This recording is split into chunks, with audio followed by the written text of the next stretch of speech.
quand commence le christianisme? À la naissance du Christ ou à la mort du Christ? C'est une question qui a beaucoup travaillé tous les chrétiens. Alors on peut se dire ça commence à la naissance de Jésus, mais on ne sait pas quand il est né, donc ça tombe mal. C'est peut-être à sa mort, mais on ne sait pas non plus quand il est mort. On a une fourchette, mais on ne sait pas exactement quand il est mort.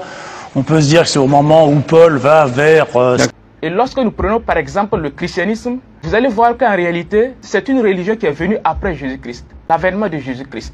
Jésus-Christ lui-même, il est parti et c'est après lui que le christianisme est venu.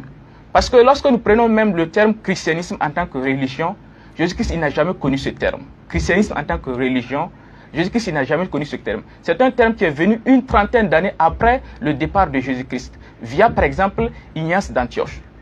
Donc c'est quelqu'un qui est venu une trentaine d'années après Jésus-Christ. Il a donné ce titre christianisme, il a parlé du christianisme en tant que religion. Jésus-Christ lui-même, il n'a jamais entendu parler de cette religion appelée christianisme.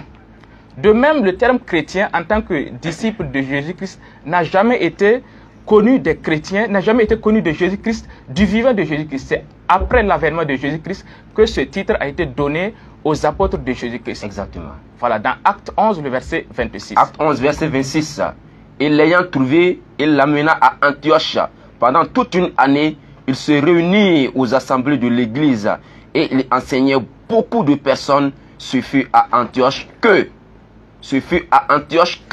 pour la première fois, les disciples furent appelés chrétiens. De plus, le terme christianisme en tant que religion, ça vient encore une fois de plus après l'avènement de Jésus-Christ, une trentaine d'années après Jésus-Christ.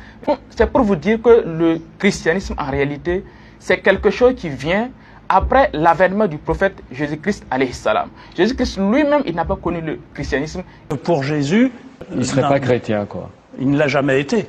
Ouais. Il n'a jamais rencontré de chrétien, il ne l'a jamais été, il n'a jamais pensé ce que serait le christianisme.